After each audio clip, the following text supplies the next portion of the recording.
Hello students, welcome to Dr. B.R. Ambedkar Open University.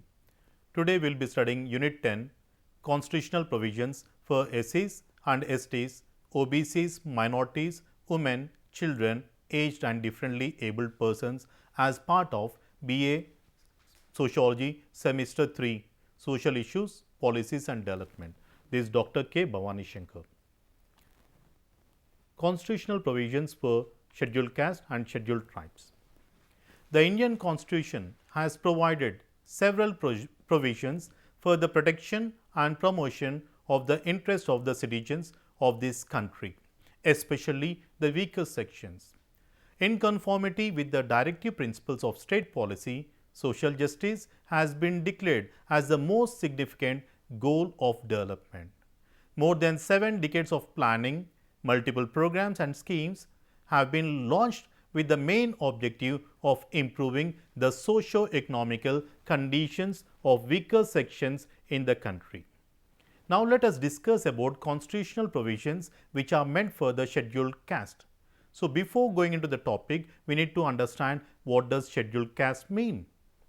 Scheduled caste are those castes or races in the country which have suffered from extreme social, educational and economical backwardness arising out of an age-old practice of untouchability, and certain others on account of lack of infrastructure facilities and geographical isolations, and who need special consideration for safeguarding their interest so that there can be socio-economical development.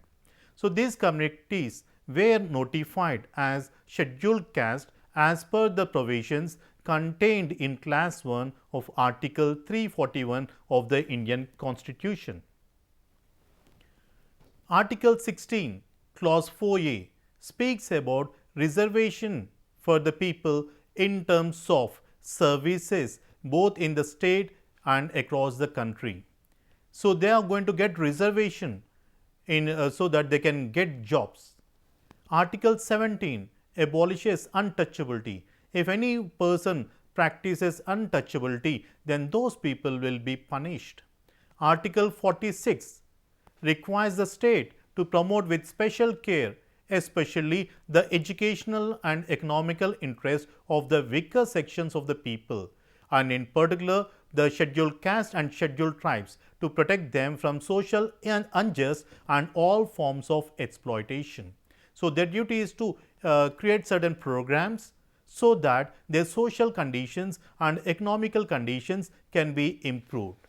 Article 330 and Article 332 of the Indian Constitution provides for reservation of seats in favor of scheduled caste and scheduled tribe in the Lok Sabha, Rajya Sabha, at the state assemblies and local bodies, so that their representation will be there in the politics, because they are the sufferers. Their problems can be raised in the parliament or in the state assemblies, so that they can design the policies for the betterment of SCs and ST communities.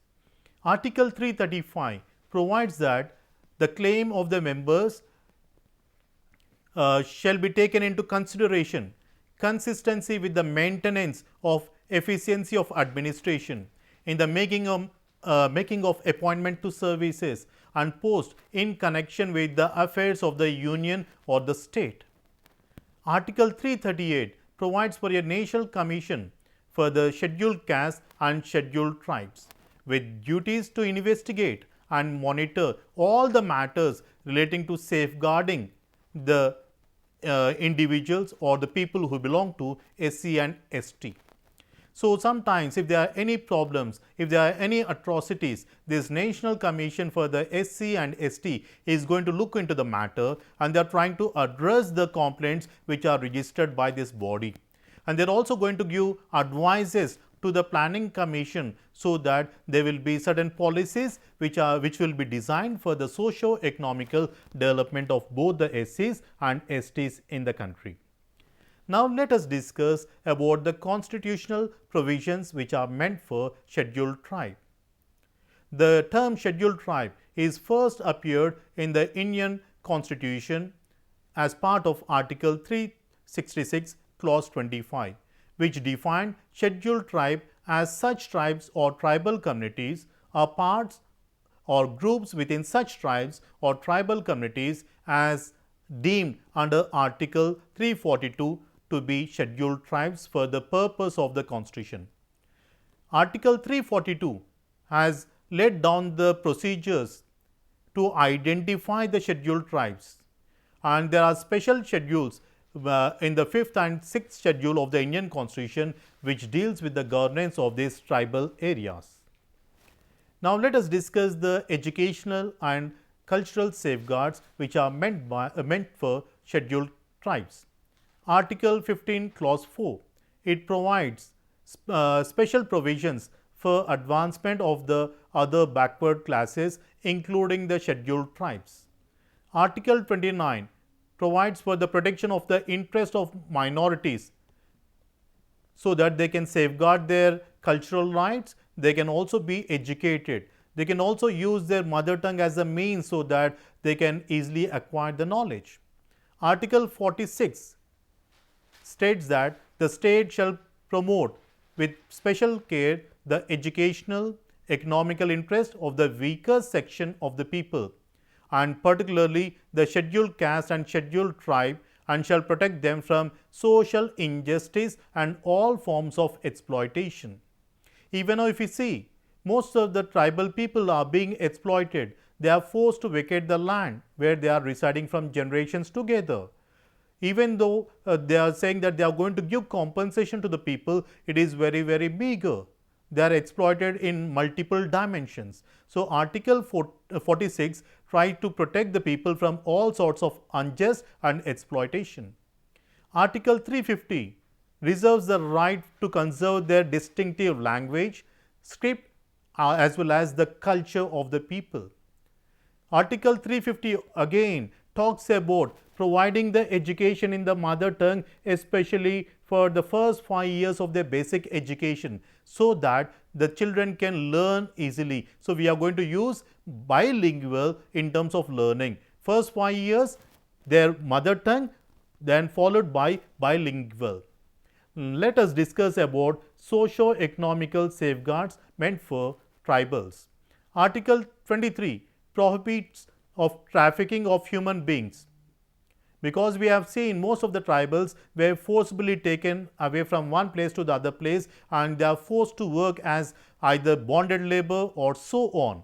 Sometimes these people are picked from one area and taken to the other and made them to work as beggars. So, this kind of trafficking was can be stopped using this Article 23 of the Indian Constitution. Then we have Article 24, which is going to forbid the child labor. Even now in most of the areas, children are taken away and they are being used as bonded labor for a period of 1 year or more than that. So, Article 24 prohibits child labor. Then Article 244 clause 1, as per the provision of the 5th schedule, it is going to apply to the administration and control of scheduled areas and scheduled tribes in any state other than the states of Assam, Meghalaya, Mizoram, Tripura and so on. Article 275 grants an aid to specified states under the 5th and 6th schedule of the Indian Constitution. The political safeguards which are meant for the tribals are Article 164 clause 1, which provides the tribal affairs ministry in Bihar, MP and Orissa. Article 330 reservation of seats in Lok Sabha. Article 337 which provides for reservation of seats in the state legislature. Article 334 10 years reservation for the ST people, which has been amended multiple times and which is being increased and implemented even now. Article 243 reservation of seats in panchayats. Article 371 where we are going to have special provisions in respect to northeastern states and Sikkim. So, these are the provisions which are meant for the scheduled caste and scheduled tribes. Thank you.